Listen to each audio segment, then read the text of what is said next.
the Association for the Advancement of Creative Musicians.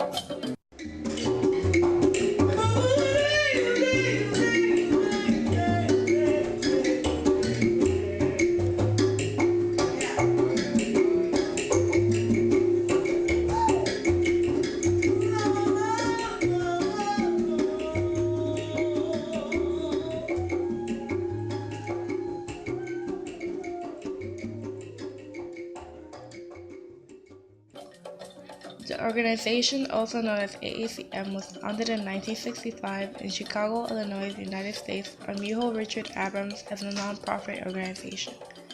The AACM is an American institution that contains a collection of artists and musicians with the purpose of solely creating original music, preferably through free live performance.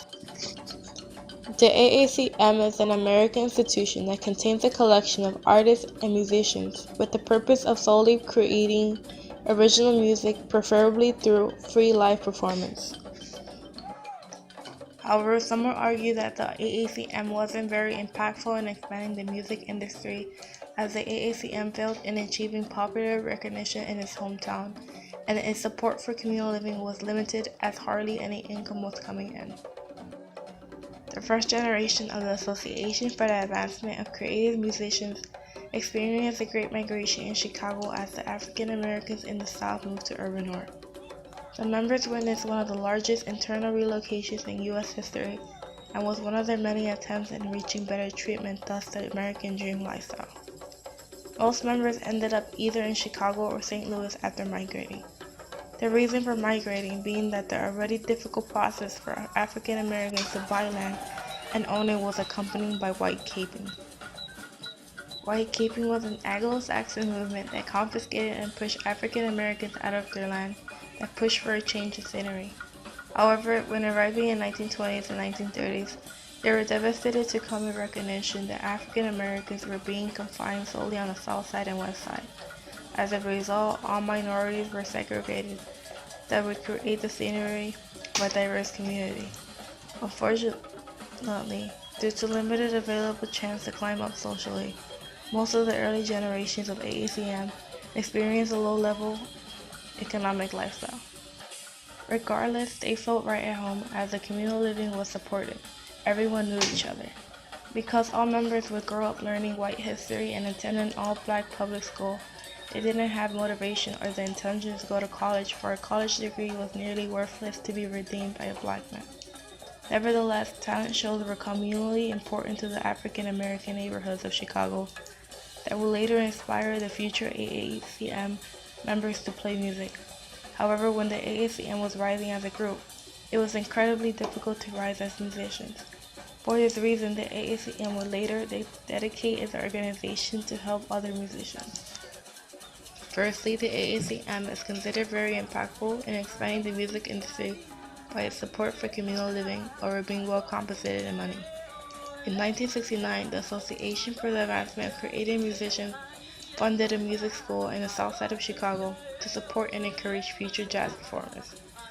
Although some adults have been admitted into the music program, the AACM goal was to combat the recent Chicago public school budget crisis that sought to cut musical education.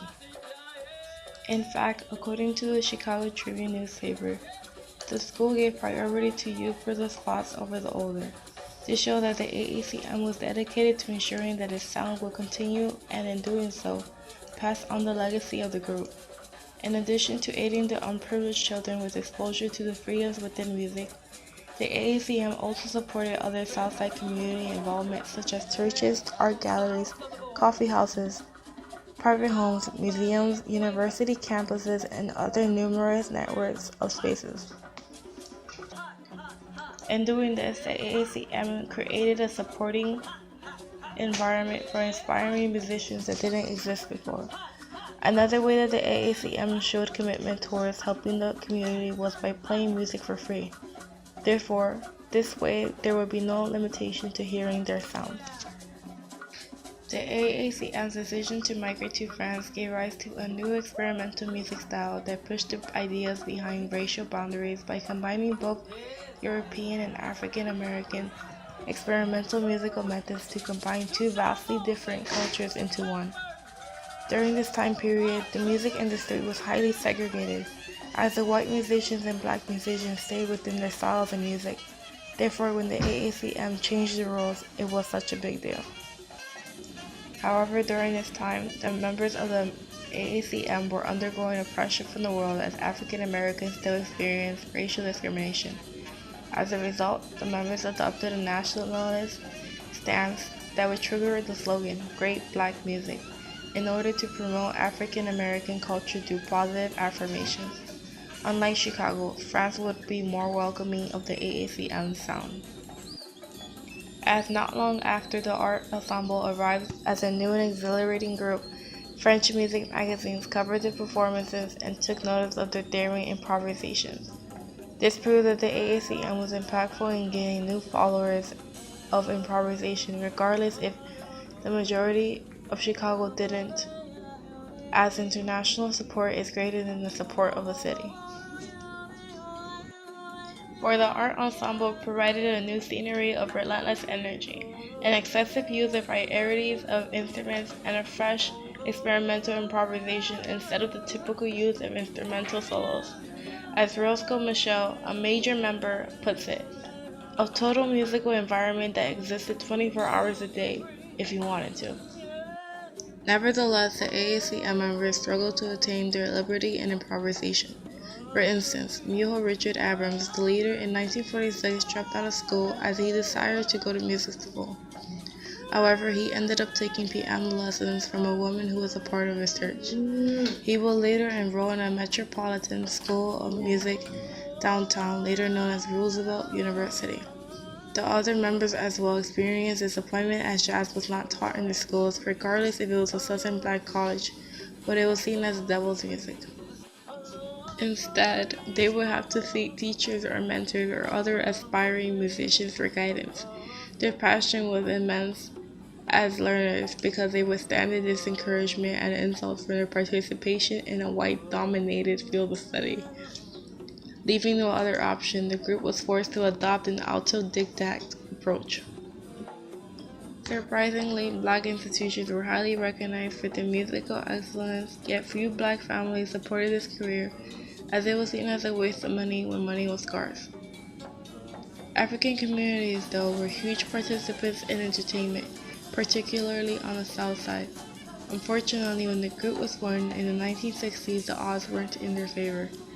However, it's important to point out that under these circumstances, the AACM created a sound based on original works of bebop and bops drawn from a small set of harmonic cadences as the rhythm changes.